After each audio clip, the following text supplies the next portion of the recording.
What's up, my gamers? This is IDOLWILD and welcome to a Money Play video. Now, I'm releasing this video a day late, as I normally release these on Monday, but I had to release this on Tuesday because I was busy. So what we're going to do today is I'm going to show you guys some concepts that will help you defeat cover 3. You can run these concepts out of any playbook really, but I like to run them out of the Browns playbook because they have this double flex formation, and inside that formation they have the smash HP check play, which I like as the smash concept. I like to come out against cover 3 in any other formation that I run in the smash concept because it's one of the concepts that we can run stock that'll help you defeat cover 3. So here we're going to have the defense come out in cover 3 right here.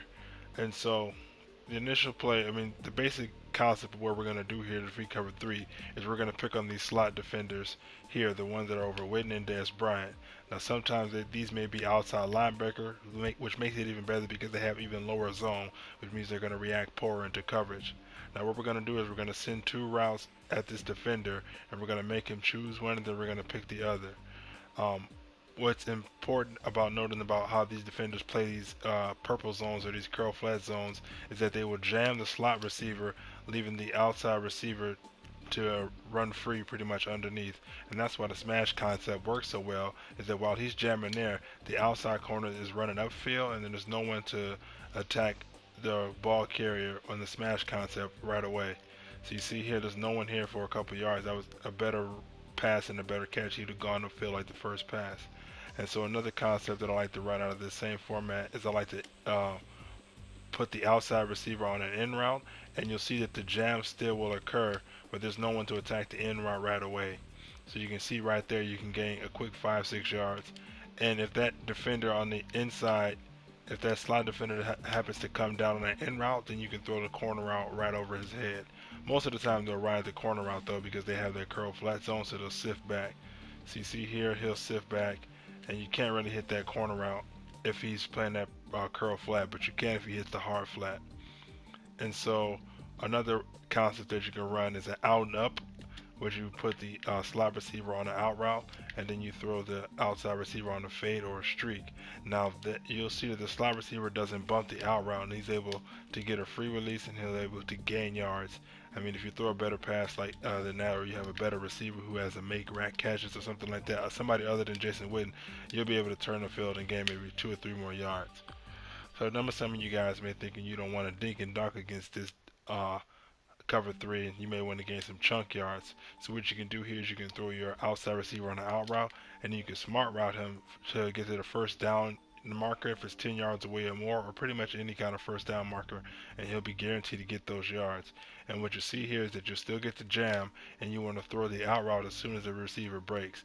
That way you'll guarantee that he'll make that catch, and he won't go out of bounds or do anything where you know that he made it inbounds, but the game doesn't allow you to challenge it, and they'll just call it an incomplete pass.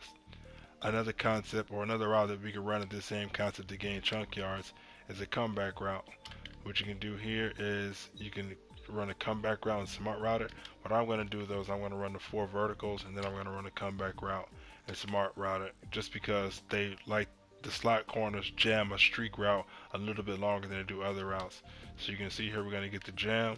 And with the smart route, the reason why I smart route it is because they'll break sooner, and it means that they're going to run a shorter route, means they're going to break sooner, and I'll be able to throw the ball quicker and get the ball out of my hands before that slot defender is able to get ready into his zone.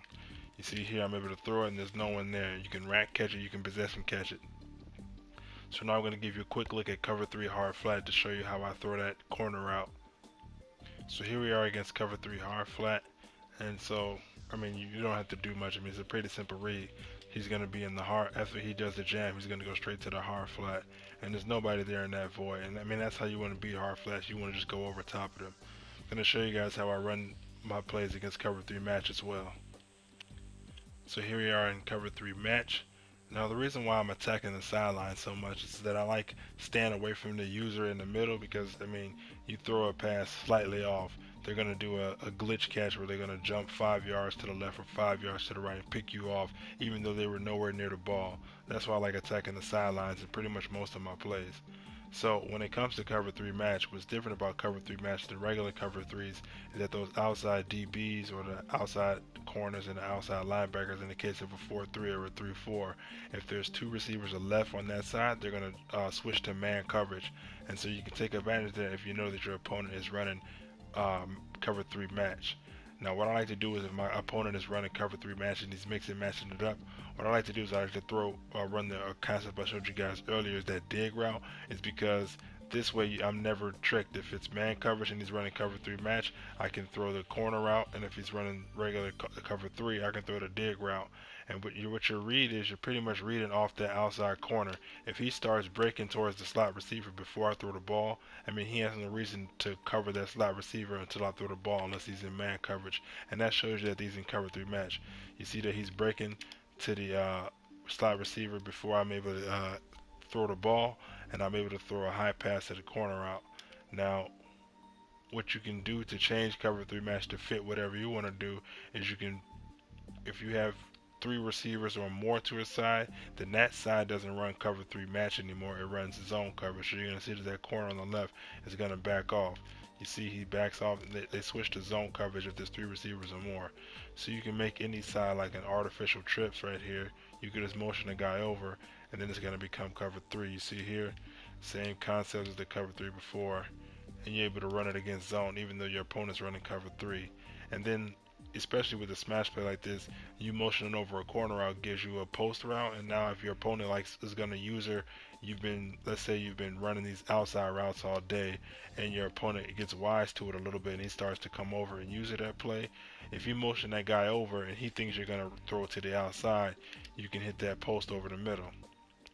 That's it for this video. If you guys like the content, please like, favorite, subscribe. But if you don't have to. See you around next time. Peace.